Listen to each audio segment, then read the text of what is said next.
Okay, also we are live now. We are live. Good afternoon, everybody.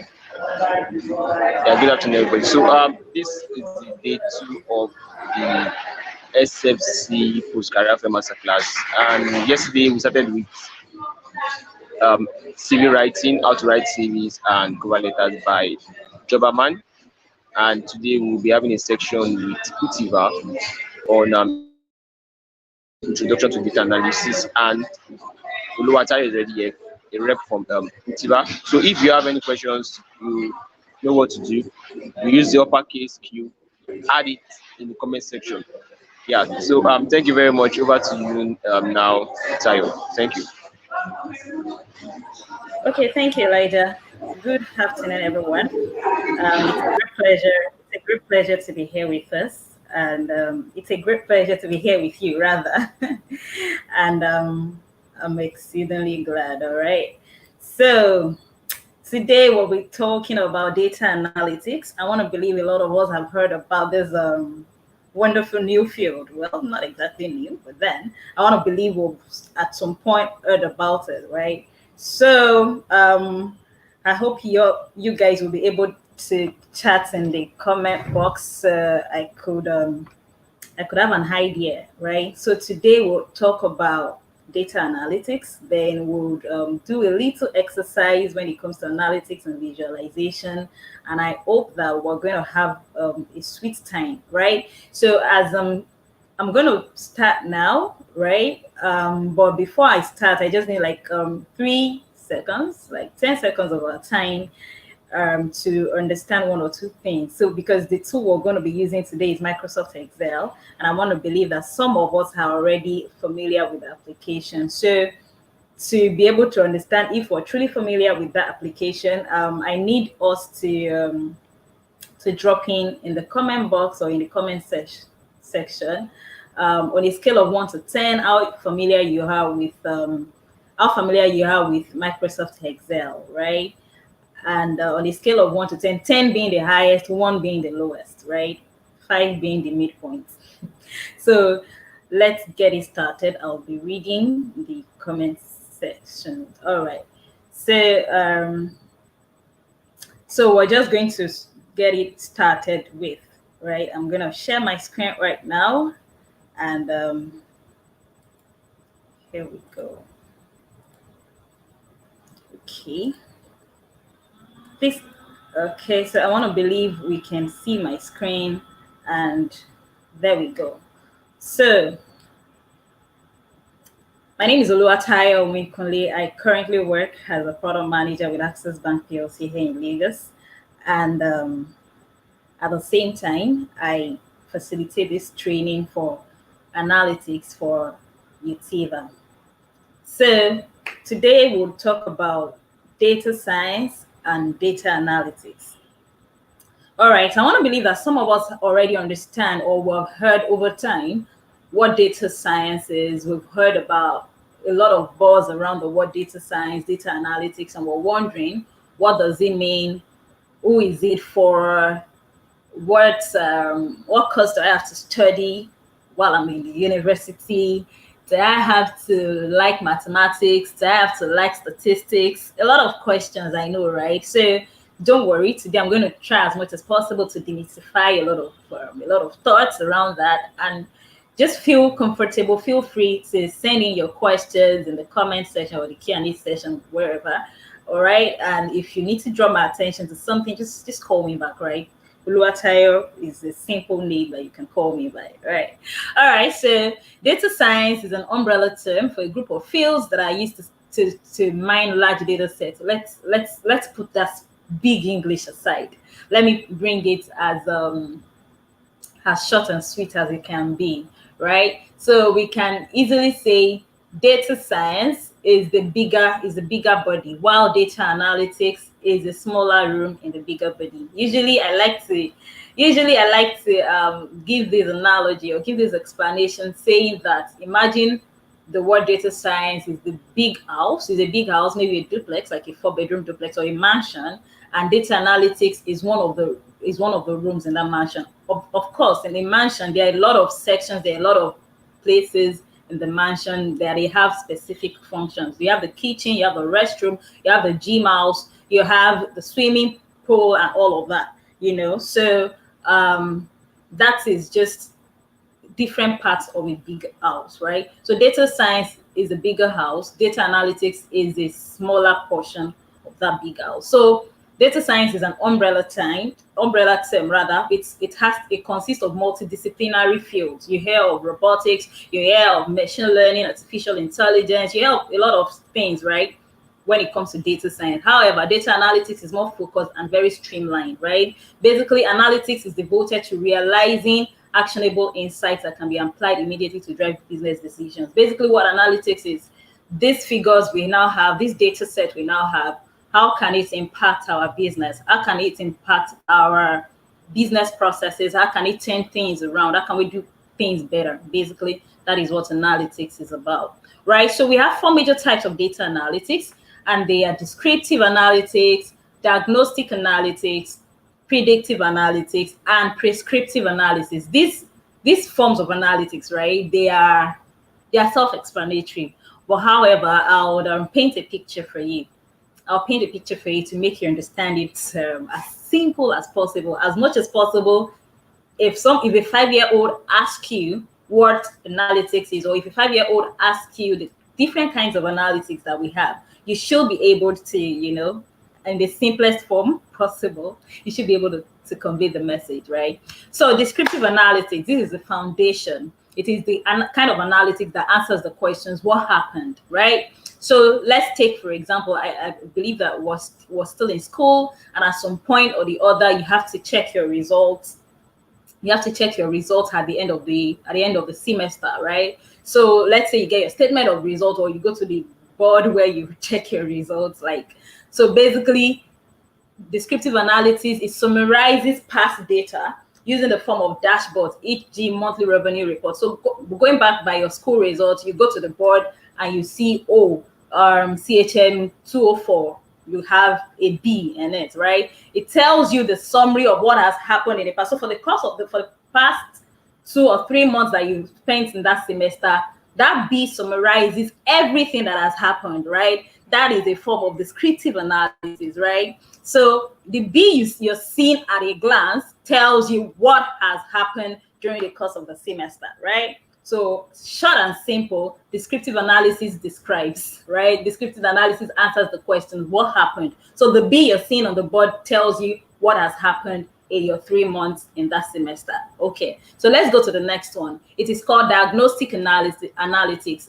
So when you ask the question, what happened? The next thing that comes to mind, is to say, why did it happen, right? So it creates more connection between data and identifies patterns of behavior, right? So you've seen it that you got a B in CHM 204, right? So you want to ask yourself, why did I get a B? Why not an A, right? You want to ask further question. That is diagnostic analysis. You're asking, you're probing further. You're querying that B further to say that, why a B? Why not an A, right? So those are the stages, those are the kinds of data analytics that you have. The next one is predictive analytics, right?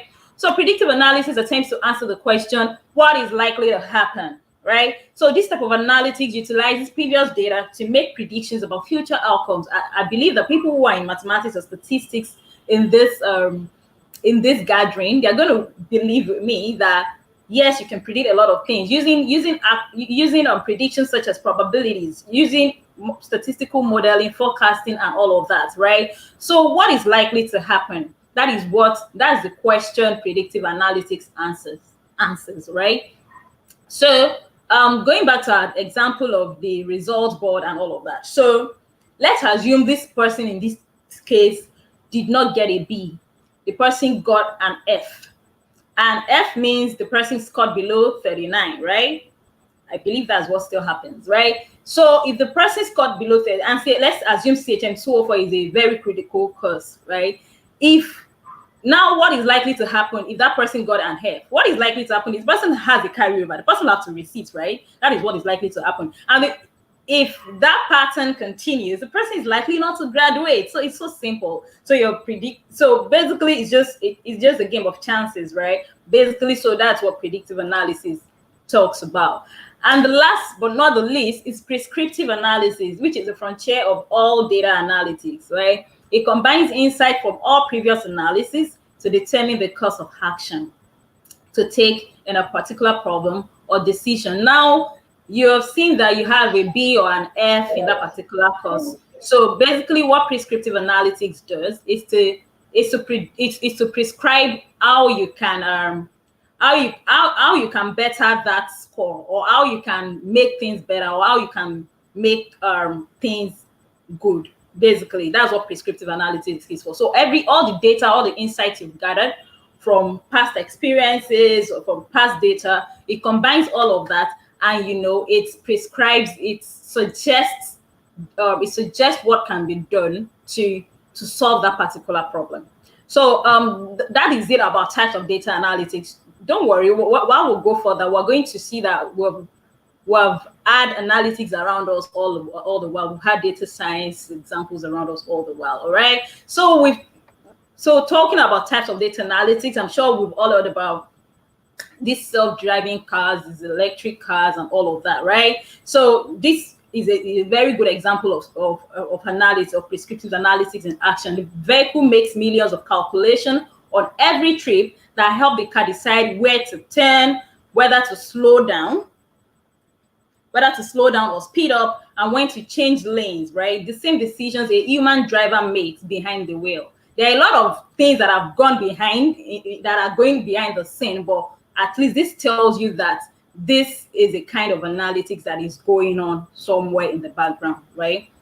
The same thing you'd see with your the same thing that happens with your Bolt driver or your Uber and all of that, when you try to order a cab and it's just trying to calculate which one is the nearest driver to your location and all of that. There's a lot of analytics going on around us, right? You want to shop on Jumia, you just bought a laptop, and the next thing Jumia is recommending to you is frequently bought together, or on Amazon, frequently bought together. It's just suggesting that you buy a mouse, or maybe it's suggesting that you buy a backpack, or it's suggesting that you buy an external hardware, right? These are the types of things, maybe based on what people have bought before. It's just there are recommended systems around.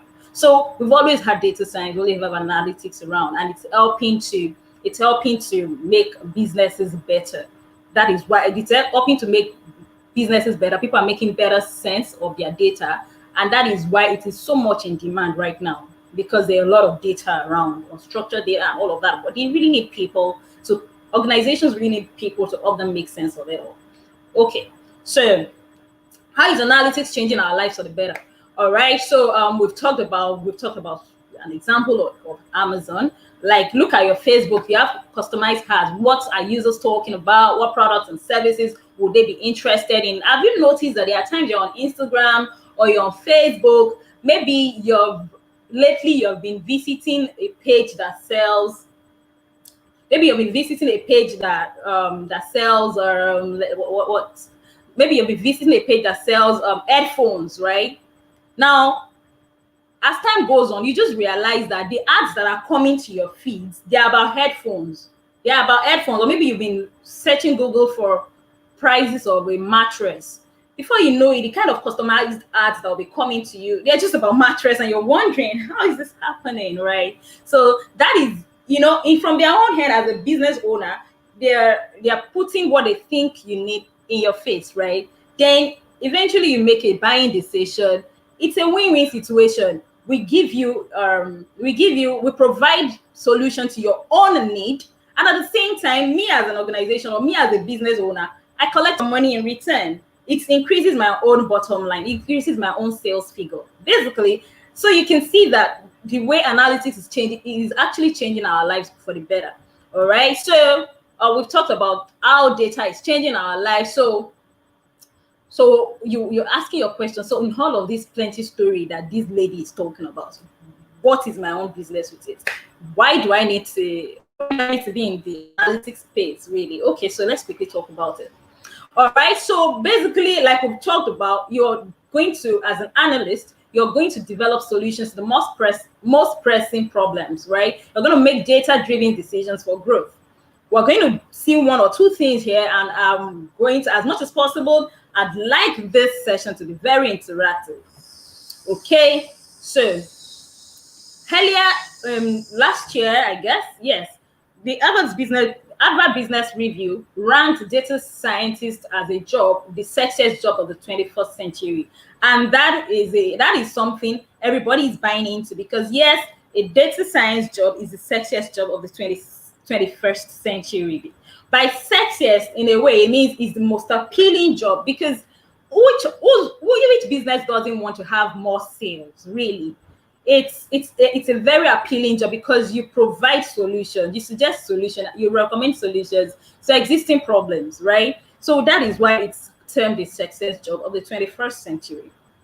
Okay, so we'll quickly go and we'll see some. So we can see that this is an Indeed report. Indeed is a job hiring platform where people get to, like the way you know about Jobberman here in Nigeria, right? So now this chart here says is a chart to show that to show data scientist job postings per 1 million postings on Indeed, right? So look at December 2016. Look at the rise in the mention of the rise in the request for data scientists, right? So from 600,000, blah blah, before you know it, 1.2 million as at December 2018.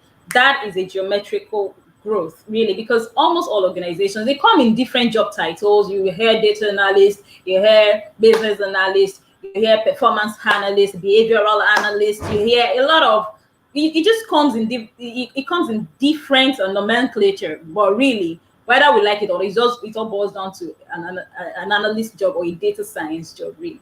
So basically, that is why you need to jump on board the that's the rave of the century, man. That's the what's the word now?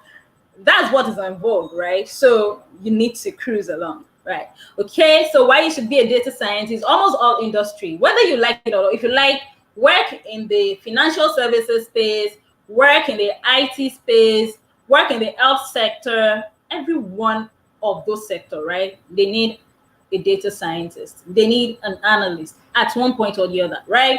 So even work in the social media space, work in consultancy, wherever, education, we all do need solutions to our everyday problems, right? So that is why a data scientist role or data science is a very critical job in today's labor market. Okay, so these are examples of what's it called, of job posting. This is by Sahara Group. You just hear about it: data analytics associate at First Bank, blah blah blah, Sterling. You just hear of it, commercial data analytics. Like I said, it's just nomenclature, really. Okay, so you see DAT wanting to recruit for master data analysts. They just intertwine all of these titles, really. All right, so you're wondering, so I want to become a data analyst. I want to become a data scientist. How do I begin? What do I need to do, right? So what you need to do is very simple. So simple. In fact, it's at your disposal. You need to start somewhere. I agree with you. But all you need is at your disposal. Let's even start from somewhere. So you can start with Microsoft Excel, and that's what we're going to use today to draw insights or to make decisions, right? Okay, so I'm just going to talk about the things you need to be a data analyst. Yes, you need to have SQL skill. You need Microsoft Excel, at least those are the basics. You need to be a critical thinker, right? You need to be able to think well. And yes, if you want to take it further, you may need to learn the R or the Python. So SQL is an acronym for structured query language. There are a lot of so structured query language is ubiquitous. By ubiquitous, I mean it's everywhere, right?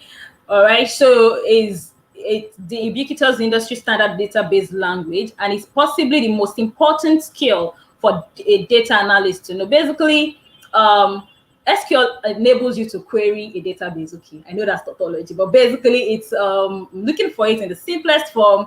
SQL is a tool that you can use to pull data from a database. I hope that is very explanatory, but if it is not explanatory enough, so you probably need to pull data from a particular website. You need to pull data by me using database, or you need to pull data from a bank's database if you're given access or rights to it. SQL is a tool that you need to extract. That's the word, to extract your data. All right, Microsoft Excel in its own way, it comes, yes, I know a lot of us are Microsoft Excel. That one is old school now, but no, let's take a chill pill, right? Microsoft Excel can seem old school, but at the same time, it is still relevant in today's business world. I mean, almost all organizations use a Microsoft Office tool, right? You enter, even banks, you enter your PwC, you enter your Deloitte, and all of that. Everybody still uses Microsoft Word, PowerPoint, Excel. So we still use they're still relevant in today's world. It's not just a spreadsheet. Don't worry, when we get to that bridge, we'll cross it. All right, you need critical thinking skills, right? So using data to find answers to your questions means figuring out what to ask in the first place, right? Remember our types of data analytics. It means you need to be able to think deep, right? You need to know the questions you're asking so that you're not even asking questions at me, so that you're not even throwing what jobs that you're not even supposed to be throwing in the first place. So you need to be a critical thinker to figure out what to ask in the first place. This can be quite tricky. In order to succeed as an analyst, you have to think like an analyst, right? It is the role of a data analyst to uncover and synthesize connections that are not always so clear. So basically, as an analyst, as much as you're asking the correct questions, you want to be able to merge them together and provide correct answers. To be able to create connections between all those questions you've asked and come up with recommendations, come up with solutions. That is what it means for you to be a critical thinker. All right. And you may, yes, as a data analyst, as you proceed in your analytics journey, right? Or your data scientist journey, it is paramount. At some point, you will learn R or Python, because Microsoft Excel could be limiting, right? Because Microsoft Excel would only process about 1,048,000 data sets in a single spreadsheet. And as time goes on, especially if you're working with large data set that runs into their millions, you won't depend on that. If you're not careful, your system keeps crashing. So you need more powerful tools to be able to carry on your analytics, right? So you may advance into R or Python statistical programming. Okay, so let's quickly move forward. So yes, I've talked about this. Most organizations use Excel. You basically practically your starting point basically could actually be Excel and SQL, really. So basically, most organizations use Excel, and it is very, very handy, right? You can even have Excel on your phone, right? So as a data scientist, you have to be able to retrieve data. We know that we can't do anything until we actually have the data to work with. That's the truth. All right. So we've talked about SQL being everywhere, ubiquitous, and all of that. You may want to, even major companies that build their own high performance data, blah, blah, they use SQL to query data and perform analytics. So let's say we want to perform, let's say we want to perform some analysis on even on probably some hashtags on Twitter, right? Let's not do that. Let's just focus on our Excel.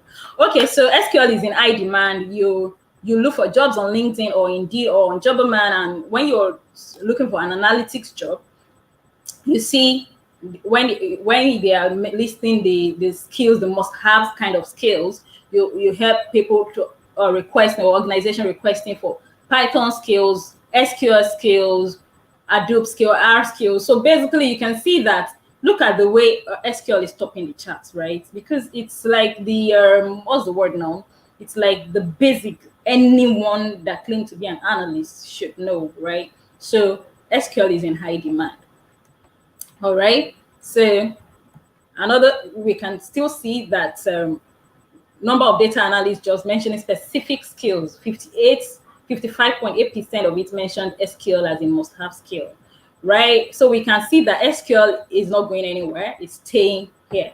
Okay, so we'll quickly go through our data sets. I'm going to share that. I'm going to share that with us like in another few minutes. But before we do that, I want us to take notes. Basically, the data set I'm going to share with us is like a store data set, and we want to know the revenue trends across months, want to know revenue trends, and want to know the age group that gives us the highest revenue, right? So we can make our decision from that. Okay. So before then, there's another. So there's this because we want to do for age group, we may have to have this handy. All right, that is age group 18 to 30. We want to name them youths. 31 to 45, less than or equal to 45. Want to name them young adults, and less than or equal to 60, we want to name them adults, and above 60, we want to name them seniors. Okay, so let's quickly get to work with our data set. I hope I am still, or you're still with me. Okay, so let's quickly work with our data set. All right, I want to believe that. Okay, I want to believe that we can see this. Let me check if I have any question in the chat box. Okay.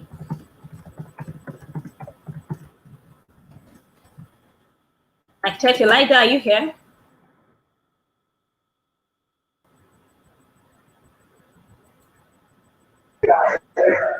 Okay, see. Yeah, okay. Hello, Tayo, I'm here. Okay, yeah. Cool. I was just checking to be sure you're here. All right, thank you. Yeah, I'm here. So I'm going over to the Microsoft Excel portion. All right. So I would have loved if this session was okay. So I'm going to take this line away. Okay. So looking at this data. Hello, Tayo. I think there are some questions here. There's some questions. Someone asked. Yes, I need to. Let me show it. Okay, you can see it now. I can. You can see it because you said, do I need a laptop or PC to be a data scientist? And also, how is this SQL skill got? Okay. All right. Thank you, Me. I see you. I hear you. You're asking if you need to have a laptop or a personal computer to be a data scientist. All right, Mimi. Good news is yes and yes. You have to, because we're on the digital age right now. Most of the tools we use to carry on this stuff has to be on the laptop, right? It's not something you can use pen and paper for, right? It has to be on a computer. So yeah, and somebody is asking, yes, oh, it's still the same Mimi. Mimi, you're wondering how SQL skill is gotten. All right, SQL skill is gotten by learning somewhere, right? You have to learn it, right? So if you have further questions, I'll be glad to answer. Okay, so let's quickly go through our data set again. So, Elijah, you have to mute your mic. And there's a lot of interference from that. Thank you. Okay, so let's quickly go to our, what's it called now? Our data set. So I want to show us this data set, and this particular data set is a data for a store, right? A store in the United States, I guess, British Columbia, Oregon, California. Yeah, I think in the United States, Canada, Australia, across, the store probably has the company has stores all over some countries, right? And they have product categories, blah blah blah. But what we are most interested in is this revenue figure, right?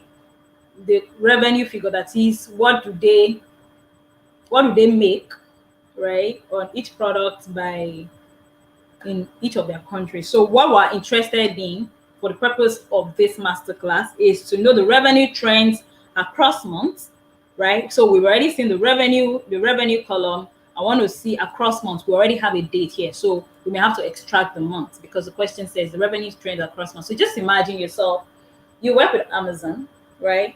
Or you work with Konga, or you work with Alibaba, and you're presented with this data set, right?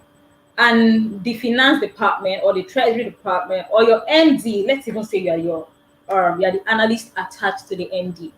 So you're working with Jeff Bezos. Just keep imagining, right? You're with Jeff Bezos, and you're Jeff Bezos's personal data analyst. So the finance department, or yes, they present you with this data and they says, we're having a monthly report for the MD that you should prepare the revenue across months for this particular data set, because Jeff is just interested in seeing, okay, how much money did I make in January? How much money did I make in December? Blah, blah, blah, blah, blah. So that's the only thing Jeff is interested in looking at. And Jeff also wants to know which category of customers, because we have the customer database, which category of customer is giving in the most revenue, right? Or yeah, so I just want to know the age group of customers that is giving us the highest of the revenues. Okay, so that's the two tasks you need to present for Jeff's consumption. Now you're wondering, how do you do it, right?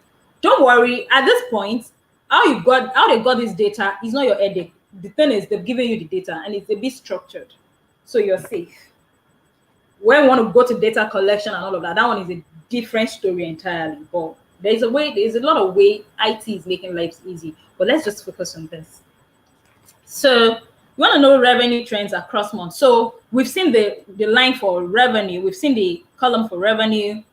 What we're left with is the month. So you're wondering, oh God, how do I know the revenue trend across months now, right? Because there are no months here. You only have the dates. So what you have to do is just to extract them. But because in this date, you have the day, the month, and the year. So revenue trends across months just means that you have to extract the month out by yourself. So I'm going to create another column. So that's what I've created, and I'm going to name it month.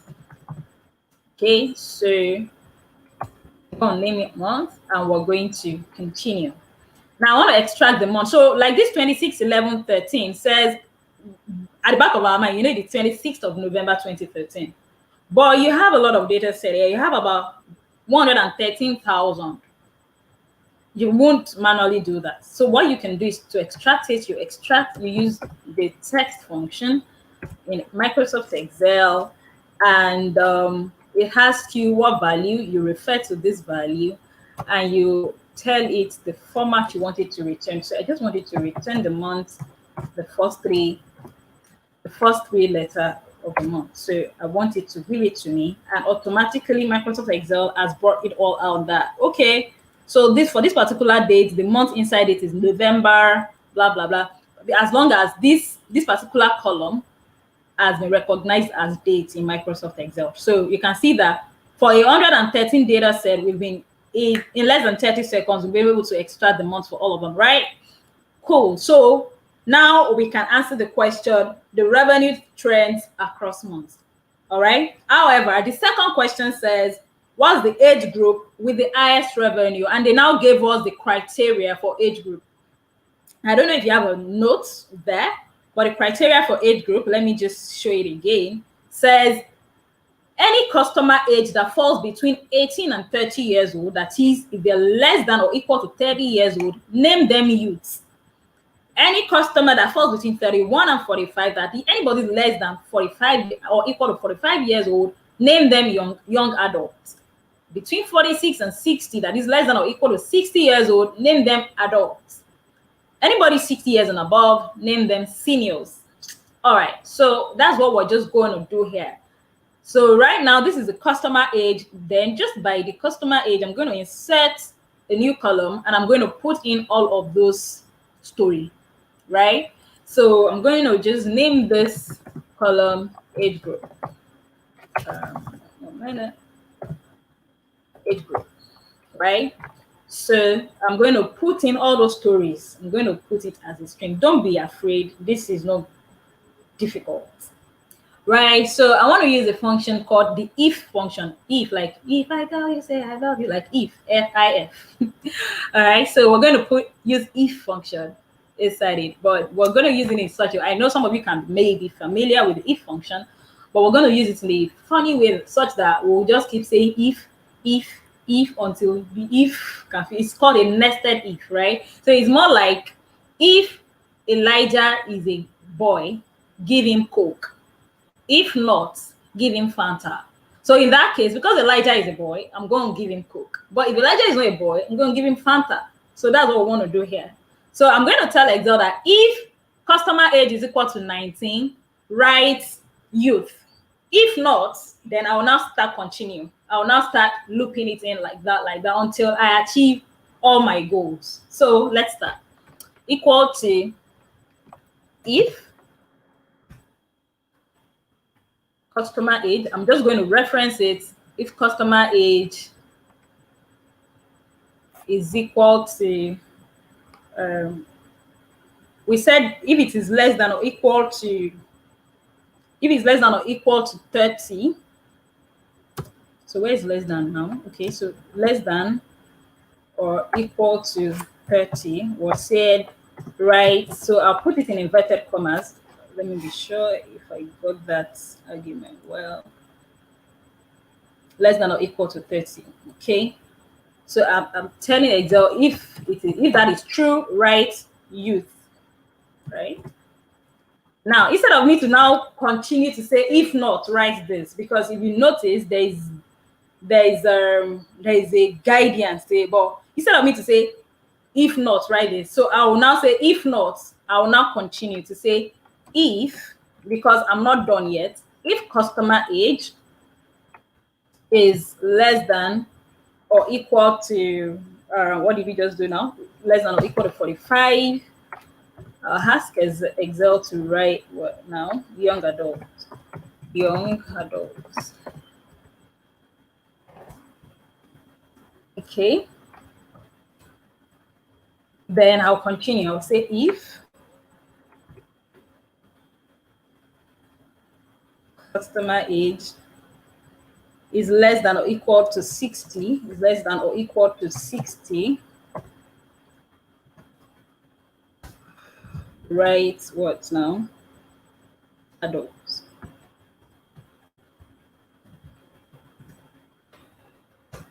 And I would now finish it up by saying if customer age is greater than 60,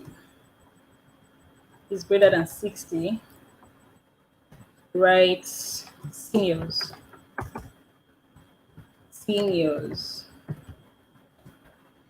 So now I've fulfilled all the if statements. I'm just going to close all my brackets. So I'll keep closing all the if bracket that I've opened until I see a black bracket.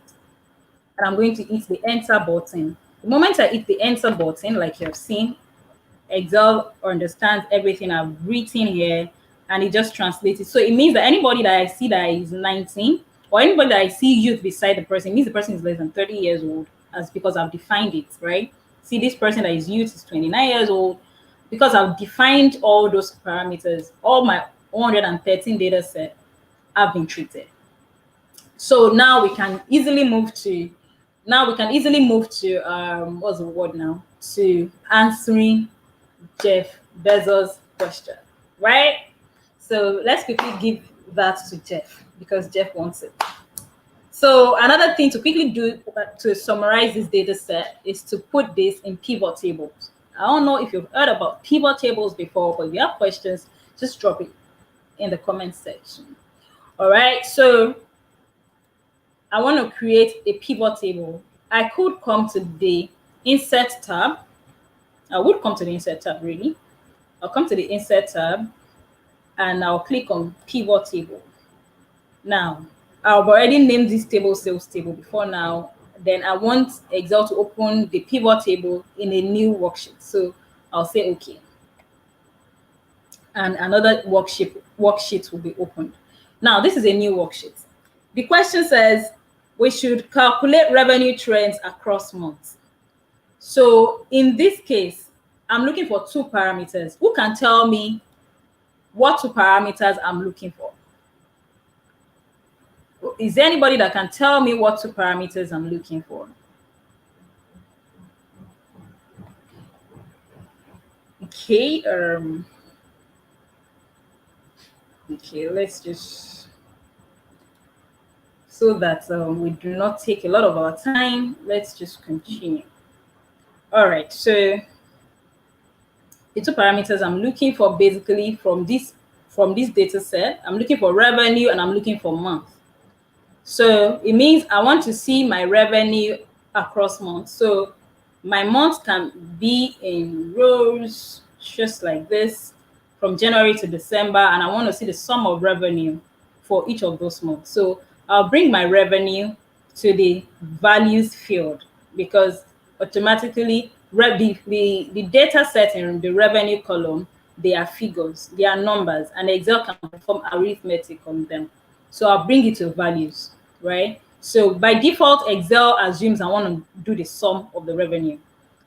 If I don't want to do the sum, if I want to find the count or if I want to find the average, I could change it. But in this case, yes, I want to see the sum of the revenues.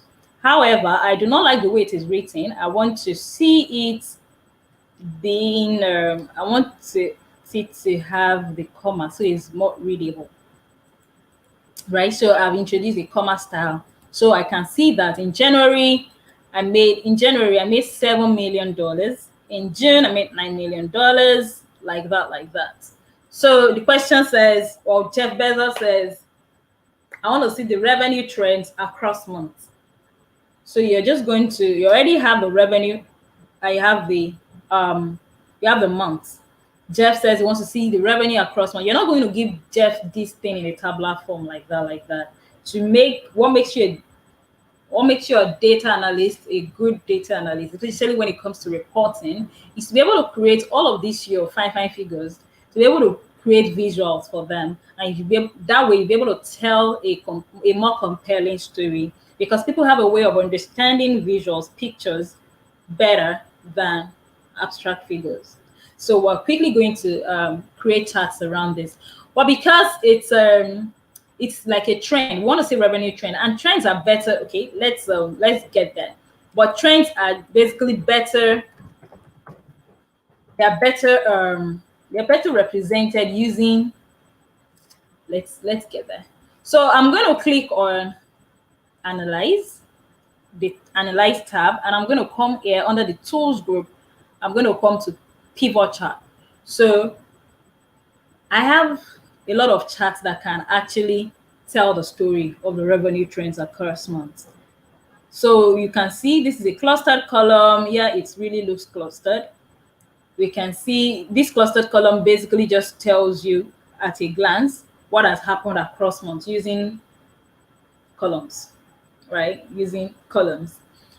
All right, you can use a pie chart. Pie chart just fractionalizes everything for you, but this is not a good representation of the story you want to tell. Really, there are plenty of colors that could be confusing, and it's just not exactly communicating the trends. You're not seeing the trend, whether at some months it's coming down or at some months it's going up and all like that. So the best kind of tool or best kind of chart to represent, to see that undulating behavior when it is coming down or when it is going low, is what? A line chart. So we'll quickly come here, we can see line, and you can see that a line chart gracefully gives us what we really need to see. Like, okay, what's the trend? Okay, it came low at some point, went up, then came very low and went up, and all like that. So you have different options of line chart that you can choose. You can see that this particular style shows you the meaningful points in the line chart. All right, so let's quickly go. We can take this particular line chart. All right, so we've inserted that, and because I want you to be able to see this graph well, I can uncheck the grid lines in the backstage view and here.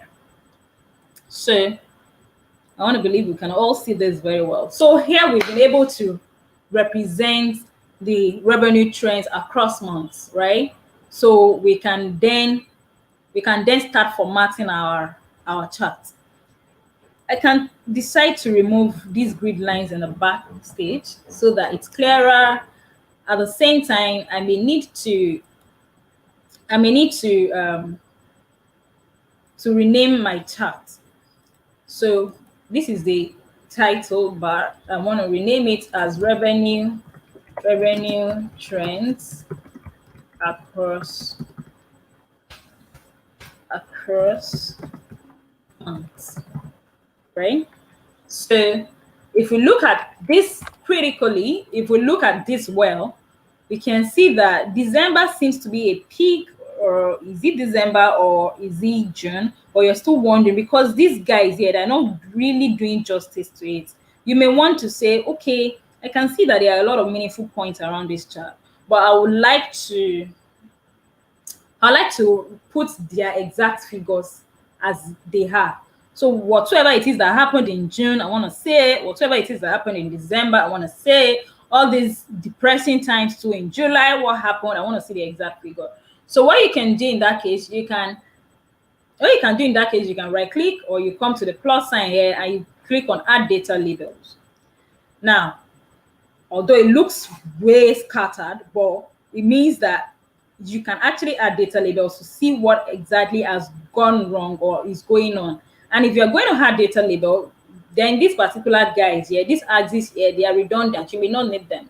So I can take them away, and I could look for a chart style that speaks better volume, that makes me understand what is going on across months better, right? So you can change your data labels. No, I don't like this. You can just play around. You can play around the chart and see what you have put across. So at a glance, you can see that something is actually happening. At a glance, you can see that something happened between June and July that really made sales, or that really made revenue drop abruptly. Someone in the management position will want to understand what happened. What happened between June and July? Did we lose customers and all of that? You may want to ask yourself further questions to say that something happened in June and July. So that is where you now start to, you remember our descriptive analytics, diagnostics. Descriptive analysis is what we have just done. We've described what has happened. Now you want to probe further to diagnostics. Say why did it happen? So you can see between June and July, there's a sharp drop. You want to ask yourself, why the sharp drop? What happened in that place? So you want to ask further questions. Jeff is going to ask you, what happened? You're supposed to, you remember what we talked about, critical thinking. You're supposed to now understand what happened and why did it happen. You're supposed to be able to understand what happened. Was it that the products you're selling during that period, were they seasonal products or something, or there was a major ban on one of your products, so people are not buying, so you didn't make sales those months, right? So you're supposed to understand what happened during that period. Then you can now see that then the thing became parallel at some point, then started picking up around November, then December, there's a sharp peak. It picked up really, really good again. So you should be able to provide answers to the reasons behind these things. Should be able to think critically. You should be able to communicate with other departments that are responsible, or that have the answers, right? To be able to communicate and provide good communication, to provide good answers to your Jeff Bezos. Okay, so we're done with the first question, practically. Now let's quickly address the second one. The second one says, which age group of customer has the highest revenue? Remember that we already have a column for age group, and So what we're looking at this time around is age group and revenue, right?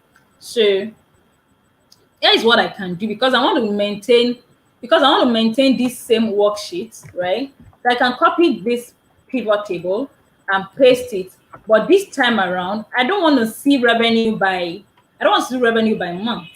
I want to see sum of revenue by age group. So I can easily take this month away, right? I'll remove the field. I just right clicked and I remove the field. Then instead of that, I want to put age group there. So I can drag age group and put age group here. So automatically Microsoft Excel has brought out the age group, all the age group that were created, the 4 age groups, and it has summarized the sum of their revenue. It has given us a breakdown of sum of revenue.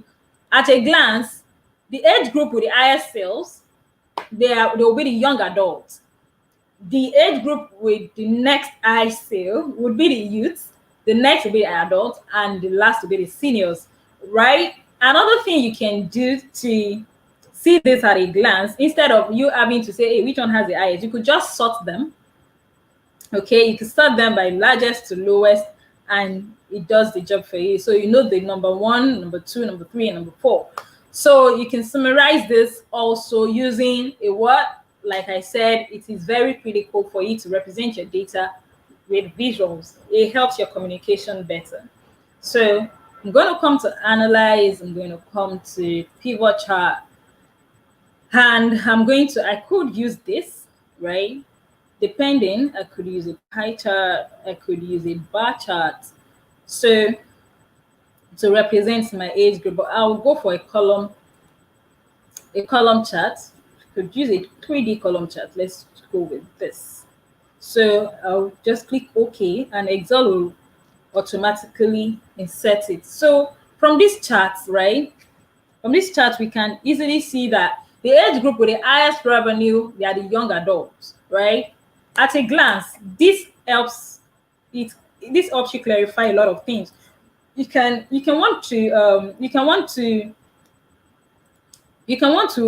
change data types. You may want to add data labels that you want to see the exact amount the young adults are contributing by revenue. Okay, so let's quickly do that, and then we'll change our chart title to say age revenue by age group. Revenue by age group. All right, so you've labeled your chart. You can hide all of this thing. You can hide all of these other fields, right?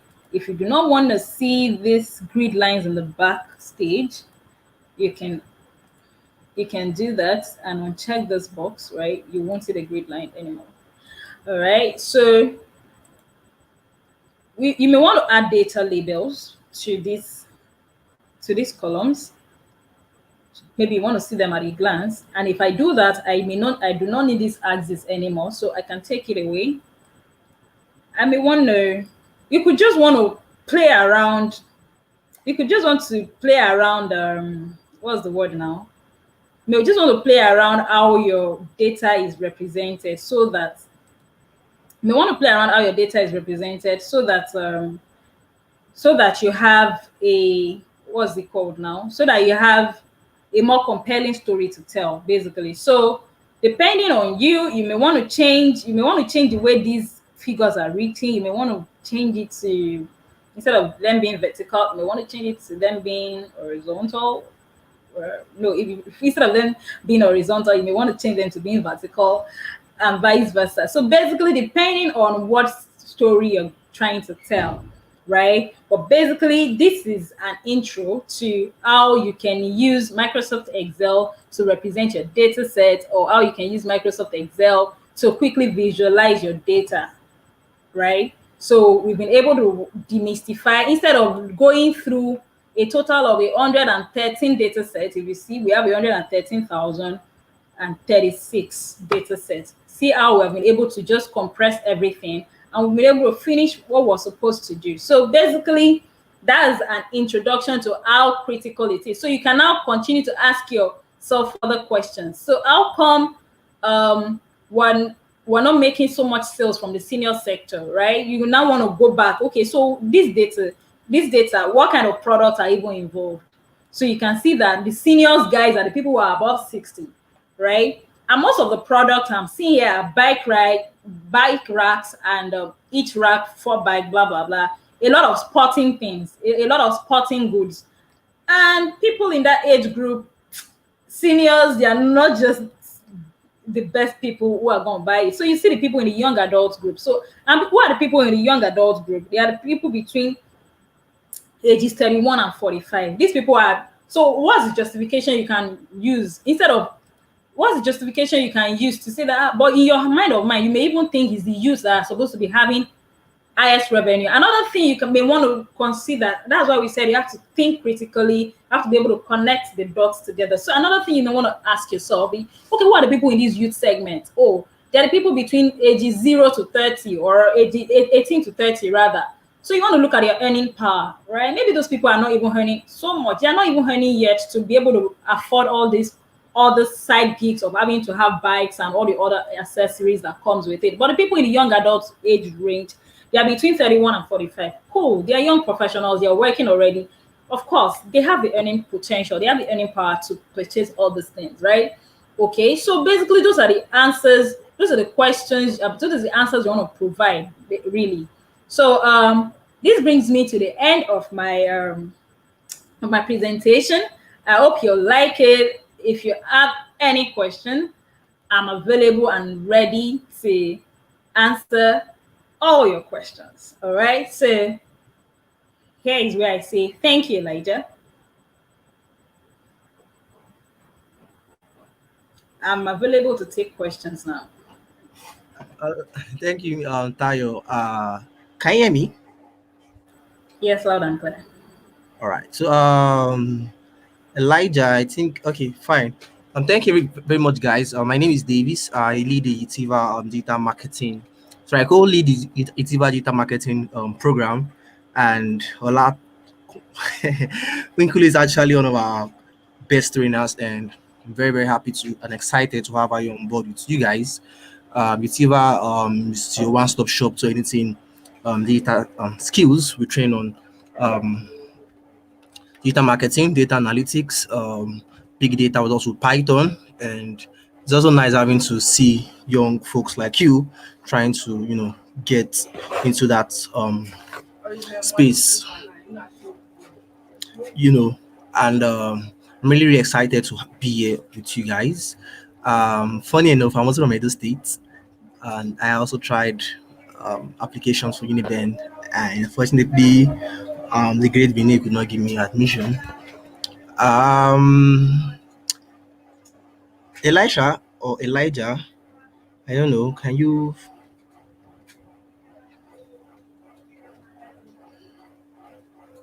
Oh, okay. Yeah, so I was saying I'm also from Edo State, and also tried applications into Ben, but fortunately I was not given, and I had to try another school and study economics. So it's great having you guys. To have you guys host Utiva, and I mean this is one of the core values of what Utiva does, teach youth about digital technology education skills, digital skills, for you to upskill into the work environment. This means that by the time you're coming out from the university space, going for service, and coming out of the service, the next thing that comes to your mind is that's job applications and the rest of them. So I also want to appreciate your host. Elijah has been somebody on my neck since last month, back to back with emails and calls to ensure that we not just miss this program, but also be in class and see to it that Utiva is also here with you all. And that's some sort of one thing I admire about him.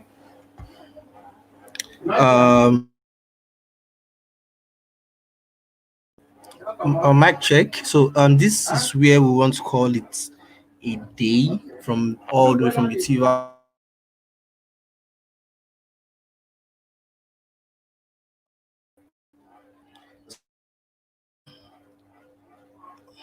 All right, so this is where we're calling it a day, all the way from Utiva. I want to say thank you all to the great University of Benin, to student of Benin, great Uniben.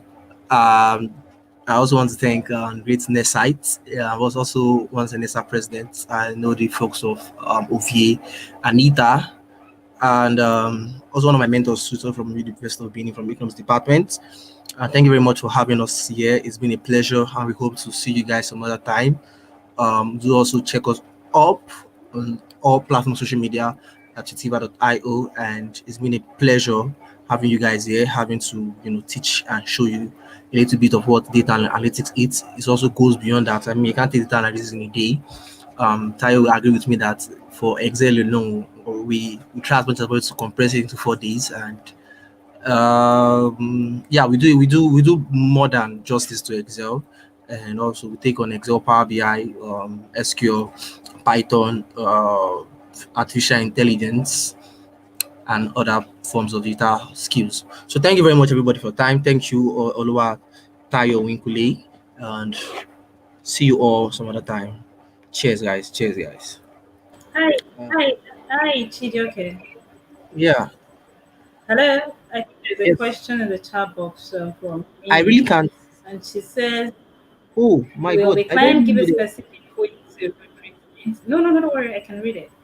All right. Will the client give a specific way to represent the data, or is it our decision to make? All right. So, Mimi, now it's let me paint a scenario for you.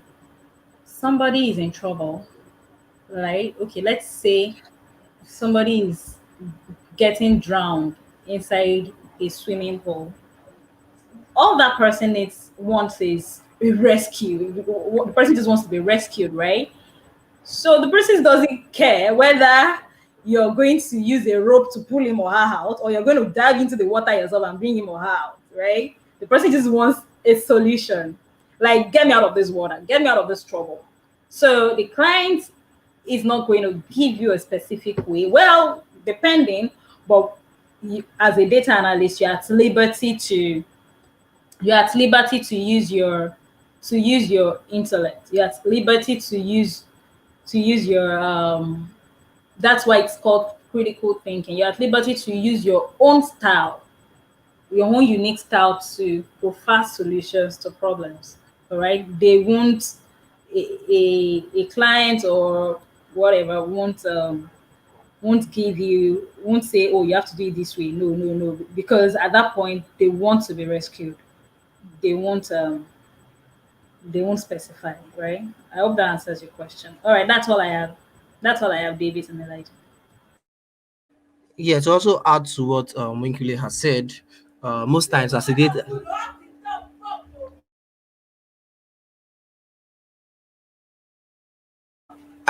analyst, most times why when you refer to yourself as a data analyst, you must have done series and series of data analytical work, and that has given you that understanding of what the clients would want to get to see when they give you questions or when they give you data set and ask you as a data analyst to also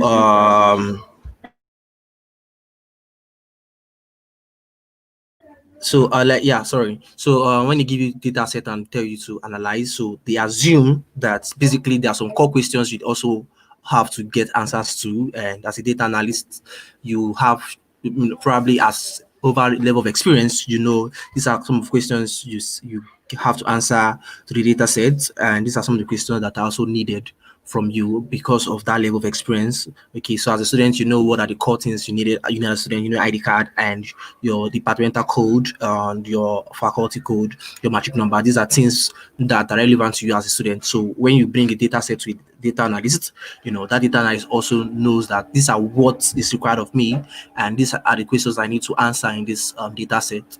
That's one. Two, you can also suggest similar answer questions and give the answers to the firm or to your client that answers, and that's some of give you the understanding, not just analytical thinking but critical thinking, and also having an overview of what that data set or what the client needs. So most times they really don't give you the questions, they just give you data sets and tell you to just analyze. And in some rare occasions you also have to they give you some specific questions and then tell you to answer. Oh, Messi Constance. Better late than never. So you may be late coming to the class, but You're still welcome. Thank you, University of Benin Student Finance Club. Thank you, Mimi. Thank you, Laiwala. Thank you, Messi. Um, all right. Wow, Isaac. Wow. Isaac is here. That's nice. I mean, I also want to join Isaac, but many things. So, thank you very much, and I think I'll be having over to Isaac a day on ground, so we could just give them the platform to speak to this amazing audience. Um,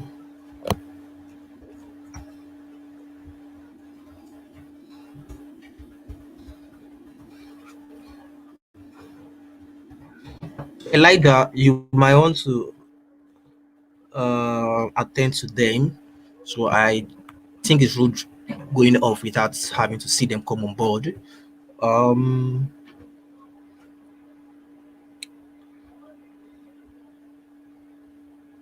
yeah, so you might also want to add up or like Oluwatayo Winkule on LinkedIn at Oluwatayo Winkule, and also check Utiva at Utiva.io on LinkedIn. But also your humble self, my humble self, Davis Chijiki on LinkedIn, and we can also chat up on ways to help upskill you into the 21st century work environment.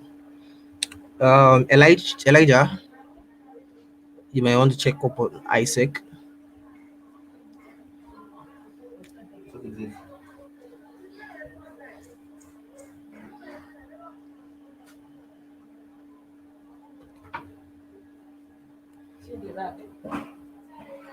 So Elijah, you might want to check up on Isaac, please.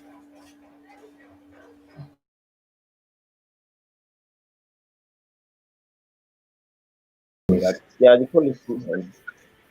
So I'm sorry about that. So you can proceed with your section. Proceed with your section. Thank you very much. Okay. Can you see my screen, please? Yes, I'm trying to share the slide now. Okay, yeah.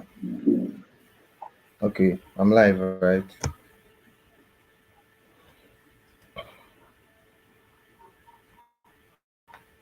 Okay, guys. Good morning, good afternoon to everyone. Um, I'm Wisdom. Got the wisdom from Isaac Bini. Um, Team lead, sales and marketing. I'm here to talk about the product exchange product from Isaac Bini. Now, so many of us may ask, what's Isaac? What's Isaac? So basically, Um, I'll just be talking briefly on what Isaac is about, and before I get into the exchange products. Now, ISEC is an international youth-run non-governmental and non-for-profit organization. It's an international youth-run non-governmental and non-for-profit organization that provides people with leadership development, cross-cultural exchanges, and global volunteer exchange experience.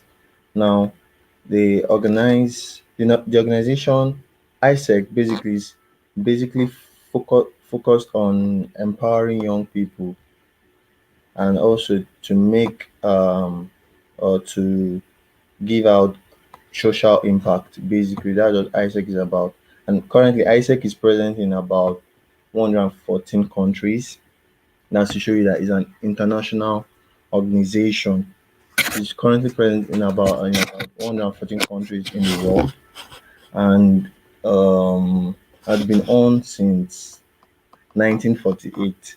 So it's not just an organization um, that came up. I think it was 10 years ago or 20 years ago. It's been on for a very long time. So basically, ISEC focuses on youth to develop leadership potentials in youth, and also to um that's ISEC major goal. That's ISEC's major focus. And also ISEC's why is for peace and fulfillment of humankind's potential for peace. ISEC is majorly for peace and fulfillment of humankind's potential. ISEC was um came up after World War II. Just about 7 people from different parts of the world came up and decided to just um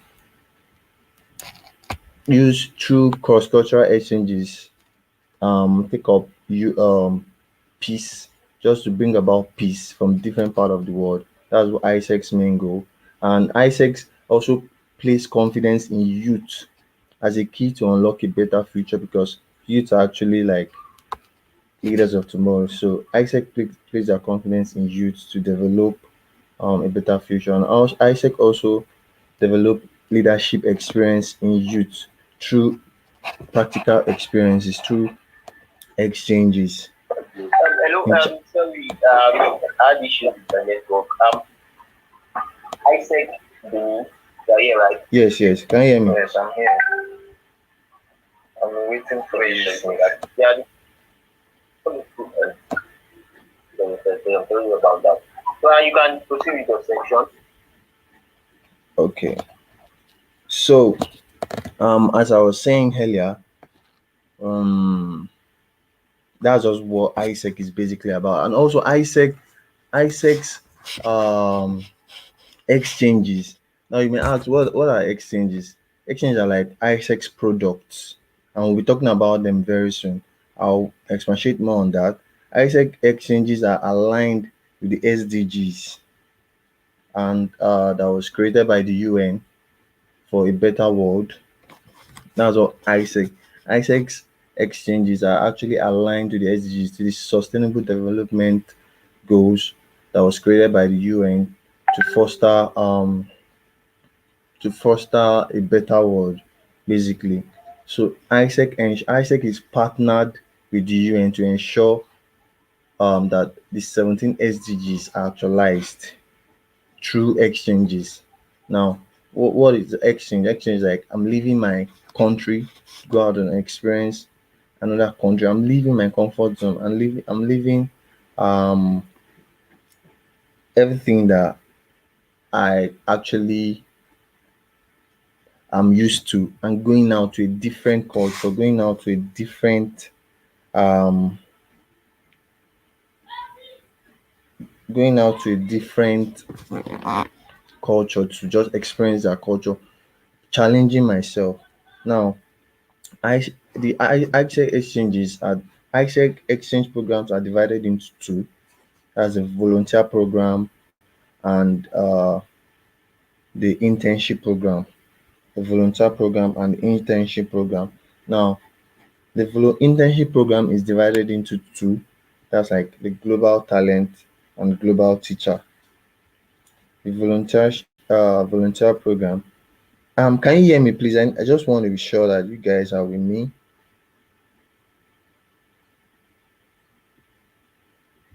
Just want to be sure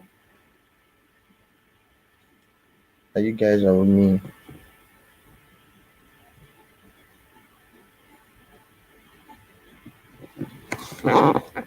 Okay, let me just continue. Please, if you can hear me, I just want to be sure before I go on.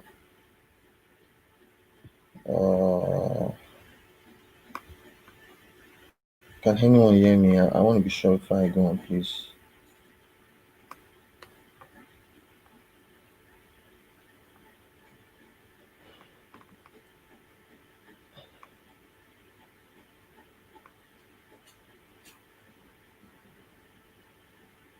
If you are with me, please just indicate.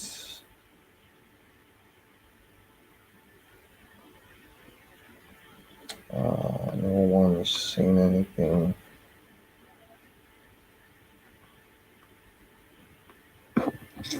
You guys. Okay, you can. My Maru then says you can hear me. Okay.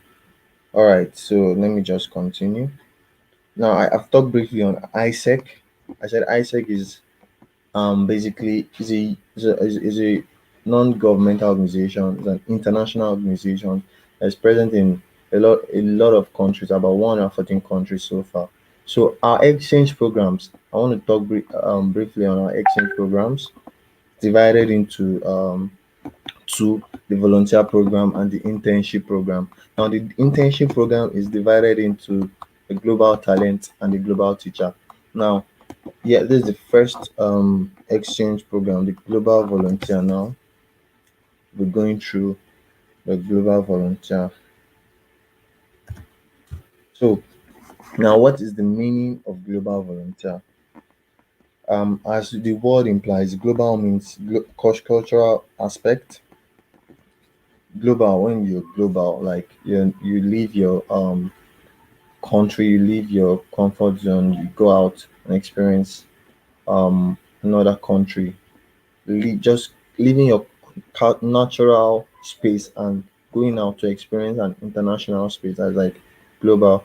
Now the volunteer just represent a selfless act. Basically, when you volunteer, you are giving your all. It's a selfless act. You're not getting paid. You're just doing it for the to give back to society. Now it says here the word volunteer represents the differentiation of products and brand. Now, global volunteer is an opportunity for a young person to develop leadership qualities of self-awareness, solution orientation, empowering others, and world citizenship. Why? By living a cross-cultural volunteer experience. In the product, a young person volunteers abroad on social impact projects that contribute to the sustainable development goals. It's an opportunity for a young person to develop leadership qualities of self-awareness, solution orientation, and empowering others and world leadership through cross-cultural volunteer experience. Now, it's not something that is you're doing in your own. You're leaving your country. Is a cross-cultural something. Now, Global Volunteer Project offers different types of volunteer experiences and projects with different methodologies. Participants may work in an organization, school, and other institutions, NGOs, taking part in a project as long as their experience contributes to their personal development and positive impact in society through contribution to the SDGs. Now, that's just the whole idea of ISEC. Now, global volunteer is like going out to volunteer, leaving your comfort zone, leaving your country, going out to another country, volunteer and give back to the society there in that space, in that country where you are. You can volunteer in an organization, in a school, in an NGO, but you're not getting paid actually. That is the whole essence of volunteer. The main thing there is it's aligned whatever program you're going for in the volunteer project. It's aligned to the SDGs, to the 17 SDGs that was created by the UN. That is one thing. You're giving back. You're making a positive impact to the world, and you are also developing yourself in the process. That's what global volunteer just is basically about. Now, what is the value proposition of global volunteer? Why should you may ask yourself, okay, what will I gain from global volunteer? Now, value proposition is like a reason why you're getting a product or a service based on the value to the customer. Why should I go for global volunteer? What will I gain? What is the essence? Now, cross-cultural volunteer experience for youth is just basically you're contributing to the sustainable development goals. That's the first and foremost. Like you are contributing your own quota, your own part to achieve the sustainable development goals that was put up by the UN. You're experiencing a different culture apart from your own culture. You're experiencing a different culture. You are improving yourself, your leadership qualities. Just imagine going out of your comfort zone, going to a challenging country like perhaps let's say Ghana, for instance, and just without knowing, just start afresh. You're challenging yourself, you're building yourself, you're making a positive impact, and you're developing your skills also.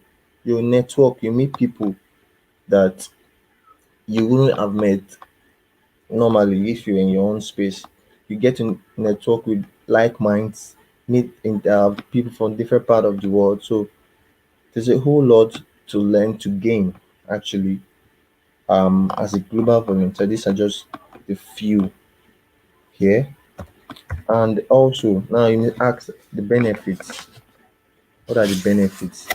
As I said, it's all similar to the value proposition. You're getting cross-cultural experience, you're getting volunteer experience, you're developing yourself. A lot of benefits to gain. There are a lot. You're getting a cross-cultural experience, leaving your comfort zone, going out of your experiencing new cultures. You're volunteering. As you're volunteer, one thing about volunteer, you're actually get building yourself up. Now you're also developing yourself. There are a lot of soft skills out there that you're improving your communication skill, changing your mindset to a global mindset. So there are a lot of opportunities that you can't afford to miss as a global volunteer. Now let's move on to where was I? Okay, sorry about that.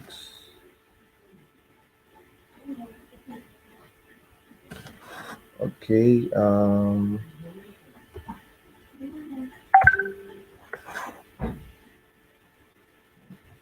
sorry guys.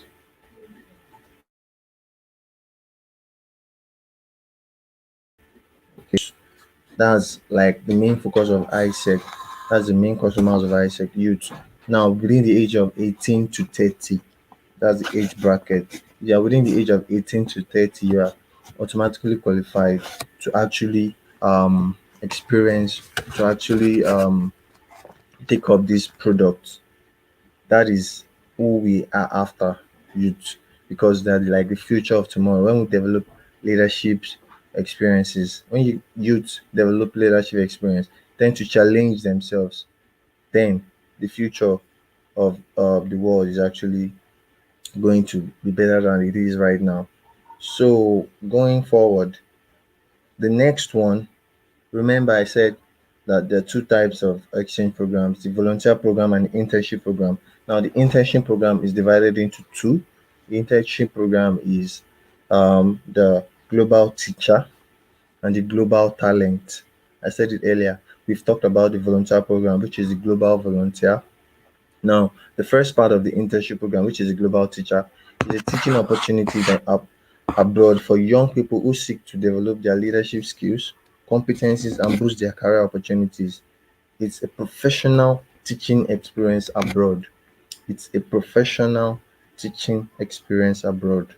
Now, the duration is 9 to 78 weeks. The minimum you can stay is 9 weeks, and the maximum is 78 weeks, which is about 1 year and 6 months. So it doesn't have to be, it can be below 9 and it can exceed 78 weeks. So you could actually go for 10 weeks, 11 weeks, or and the working hours minimum is 35 hours per week, depending on how you want to share it. The minimum time you have to work, have to get that experience per week is 35 hours, and the maximum is 45 hours per week. The minimum benefits, all opportunities have to provide salary. Now you get salary, and the salary helps to cover your accommodation, your food, your transportation, and personal development. So basically, your accommodation, your feeding, your transportation is covered with the benefits. So you're provided salary. Field of work is teaching. The main organization target is educational institution. That is why it's global teacher. Now the youth target is 19 to 30 years. The previous one, global volunteer, was 18 to 30, but this is 19 to 30 years. Willing to and qualified to teach. That means you must have had an experience of teaching before going for this um program. You get. So moving forward. Okay, sorry about that. Oh, okay. Now, what are the duration type of global teachers? Now you can decide to go for the short term. Remember, the duration is 9 to 78 weeks. So you can decide to go for the short term of 9 to 12 weeks. You can decide to go for the mid-length experience, 13 to 26 weeks. While the long-term experience is 27 to 78 weeks. Remember, you're getting paid. So you could choose any of the duration types depending on the time that you are free and go for it. Now the value proposition of global teacher, just like what do I gain to um what do I stand to gain if I apply for global teacher? Now you apply your skills. Remember, it's for youth. That is the main goal of ISEC. Now you apply your skills and knowledge in a practical environment. You get international exposure. You develop your leadership qualities. You get, and depending on the opportunity, you get salary to either cover your costs or you're provided with accommodation during the duration of the experience. So there are a lot of things that you stand to gain for going for the global volunteer um program. So there's a lot in store. Remember, global volunteers also is majorly for education. Is just education. Now moving forward, because of our time, I'll still ask if you have any questions. Just ask. Now, the field of work for global teachers, the field of work for global teachers is education or linguistics. Education or linguistics is very, very, very important. Education or linguistics. Now,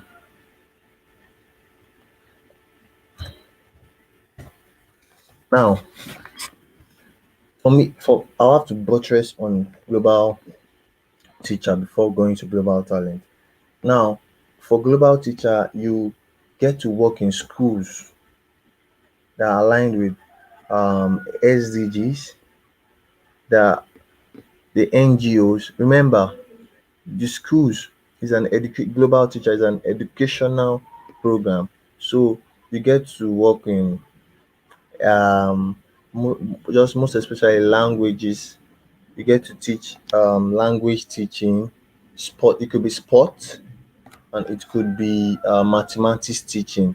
Any of this teaching is what is the recommended the job descriptions for the global teacher. So you get to like is a recommended background. You get if you have taught English before now, you can go to a French speaking country and teach English. Why they need English personnel now? The most important is a professional teaching experience. That means you have to have had teaching experience before now because you're getting paid. Now you could actually sports teaching is allowed. This is recommended. You could teach sports if you have the experience and have done it before. Mathematics teaching is also a recommended um, background or a recommended subject that is being um, allowed for global teacher. So if you have an experience before on any of these categories, you actually have stand a chance to go for the global teacher. Now the second one in the internship program is the global talent. Now the global talent is an internship. Remember we talked about the global volunteer under the volunteer program. We talked about the global teacher under the internship program, and now we're talking about the global talent, which is also under the internship program. Now, the thing of the global talent is an internship or work abroad opportunity for those who seek to develop their leadership skills, competencies, and boost their career. It's also a professional work experience abroad, global talent. You use your talent, you use your skills, the skills you have to work globally, to get out of the comfort zone, to leave your normal cultural experience and go out. Now, the duration is 6 to 78 weeks. Remember, the minimum for global teacher was 9 to 78 weeks, but the minimum for global teacher is 6 to 78 weeks. The working hours, the minimum working hours is 35 hours per week, and the maximum is 45 hours per week, depending on how you want to share it, Monday through Saturdays or Monday through Fridays. Depending on how you want to share it, you can actually decide that. Now, the minimum benefit is 6 to 8 weeks of opportunities. 6 to 8 weeks opportunities provide salary, and it should also cover accommodation for the full duration. Now you get salaries that either cover your accommodation or covers your you get salaries to cover your accommodation and to cover the full duration of the experience. Whatsoever you're going to need during the experience, you're going to get salaries for that. Now, the main fields of work is business administration, business development, marketing, finance, IT, and engineering. These are the main fields of work that global talent is actually specific on the main backgrounds. And the main organizations are companies, multinationals, small, medium enterprises, and startups. These are the main organizations. Now, the youth target is 19 to 30 years old, willing to and qualified to work in business administration, business development, finance, marketing, IT, and engineering areas. So, you see, this is the difference between the global talent and the global teacher. The global teacher is focused just on education experiences, but while the global talent is spread across different fields of work. Now, moving on. Okay, let me see. So, the JDs, the job descriptions for the global talent. The job description for the global talent is business. Like I said before, now that this is this each of the field of work has been detailed, explained in details. Now, under business information, you have the customer support, HR, the business analyst, the supply chain, translator, and interpreter. Under the business development, we have the business dev executive, sales executive, account manager. Now, if you have an experience in any of these field of work, if you have a portfolio to show proof of work that you can actually do the job, and you go for the interview and you actually get it, then you're qualified. So you must have had, because it's a professional work experience. Under engineering, we have industrial engineering, different engineering.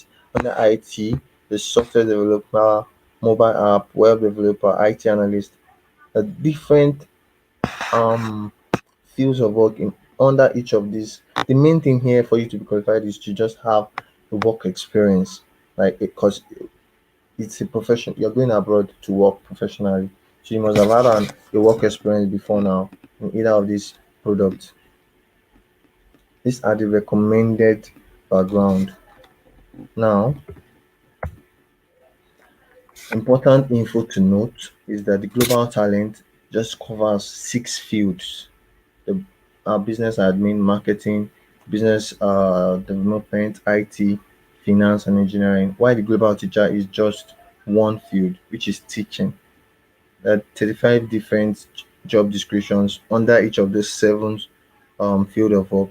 While the global teacher is just three fields of work, which is either you teach in a language or sports or mathematics. Now the duration also varies. The global talent is focused on 6 to 8 weeks, while the global teacher, the minimum is 9 to 8 weeks, and there are different terms.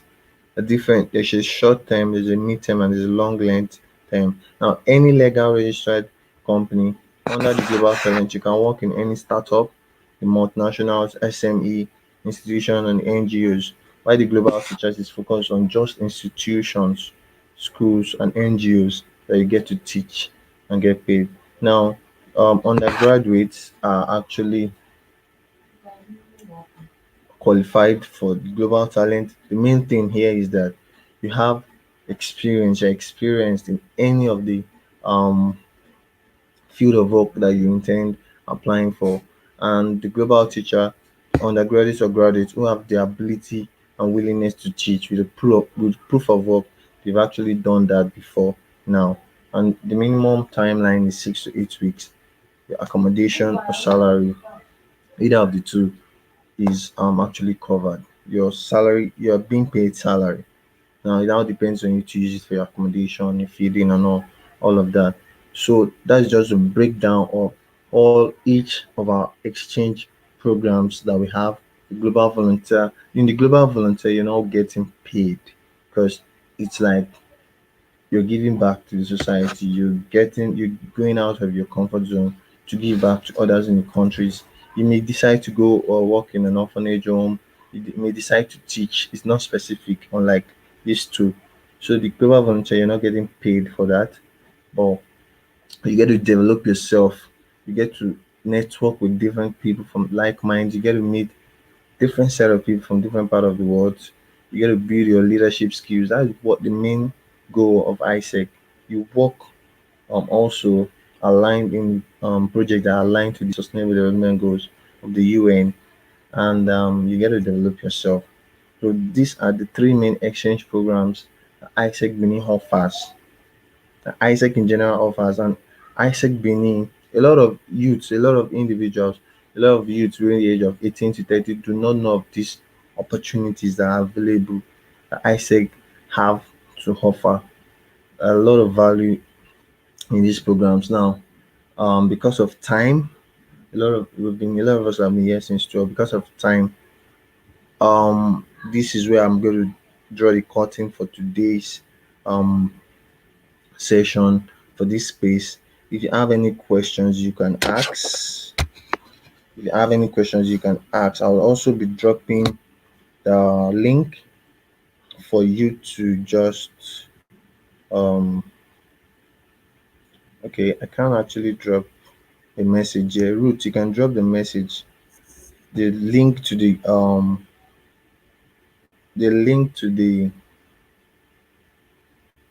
Google form. If you're interested in any of these opportunities, in any of these programs, Hello. just feel, yeah. Thank you very much. I think for the link you send it directly to me, then I'll push it via Okay, okay, mails to everybody. I think that works fine, right? okay, no problem. Let me just Yeah, directly no send it. issues. So there's a question on the screen. I don't know if you can see. There's a question on the screen. Probably with it from Messi Constant. Okay, So he said, do we have to have an experience for experience for GT? That's global. analyst. Yes. You have to in each of these internship programs. It's not like the internship program in schools, in our schools, where you're going as a novice to learn. Since you're getting paid in these internship programs, you just have to have an experience. You just have to have proof of work that you've actually done it before, that you can do it because you're getting paid. You're not getting paid to go and learn whatsoever you want to do. So you must have had an experience before now. You must have had a proof of work or a portfolio rather. You must have had something to show that yes, you can do that before you are actually qualified. Because you'll be interviewed and all by the depending on the countries we have, and due to visa restrictions and all, we are actually focused on just going through Africa, just Africa, due to the whole visa issue. Applying for visa, it takes you 3 years, 3 months, and all. But if you have your visa, you can actually go outside Africa. You get. So I think that's one question. That question has been answered. Yes, you have to have an experience. Okay, awesome. Thank you very much, Wisdom. All So right. the applications are already out, right? And I can see this is the form. I'll try to copy it and send to everybody via mail so everybody can Okay. uh, um, No get problem. apply. So I don't know if there are any few words you love to add, any few words you love to add that can aid the application process for this exchange program. That can do what? That can aid a successful application for the exchange program? Is it that anytime once you apply, you are just eligible? Does it come with any No. extra expenses or any Okay. cost? Yeah. Basically, ISEC provides ISEC provides the opportunity and your accommodation in the host country, the country you're going. So what you're just doing is you're just providing your transportation and your feeding. Most times, ISEC actually covers feeding perhaps once in a day, but basically you're providing your transportation to and fro and your feeding. So ISEC provides you the opportunity and the project, the opportunity and the accommodation where you stay in the host country. You're going to meet different ISECers there. So it's not like you are being left alone or something. You get a network, you meet different people, you network like minds, you develop yourself. And also, since it's a non-governmental organization, they can't provide their transportation and feeding for you. So basically, ISEC is just meant to provide a project that you're going to apply for. There are lots of projects you choose, especially the volunteer project. You can choose, since it's not specific, you can choose the one that is aligned to you, any of the SDGs that you are more inclined to choose a project around it and go for it. So that's Okay, what I thank you say. very much. Yeah, sure, sure. I really appreciate you for the time. Okay, someone is saying project and admin expenses. Okay, that's good. I know, like, are there lists of the countries that are available right now? I think the person would love to know. Yes, Maybe I yes, yes. But what now? Just once you fill the form, just that's why that the form was provided. Once you fill the form, okay, you okay. put your name, your email, your phone number, your university. You'll be contacted, and you talk. Any whoever is interested, you get to talk about the projects that are aligned to you and the countries that are available. You can go to Ghana. There are different projects in Ghana, Benin Republic, Togo, South Africa, Cote d'Ivoire. So that's why the form I dropped the form. Just put in your name, your email, your phone number, your university. If you're not in University of Benin, university, or if you're in University of Benin, university that you're in. So you'll be contacted, and more details will be you could explain the details on depending on the project and the country you want to go for. Awesome, awesome. Oh, thank you very much, Wisdom. Yeah. We plan Yeah. to end the session by 2 o'clock. We actually made use of 2 hours already. This 1:56. I think today we've come to the end of the Post Career Fair Masterclass. It has been, an exciting ride. Yeah, from day one. Yesterday we started with Jobberman. Then today we continue with Utiva and as well as ISEC in Benin. Okay, thank you very much, Wisdom, and Yeah. everybody that is currently watching and might watch the replay after. If you have any issues, you can reach out to us at sfcuniben at outlook.com. So thank you very much, Wisdom, and I would All love right. to Thank see you. you flying in great colors. Thank you very much. All right. Thanks a lot. Take care. Yeah.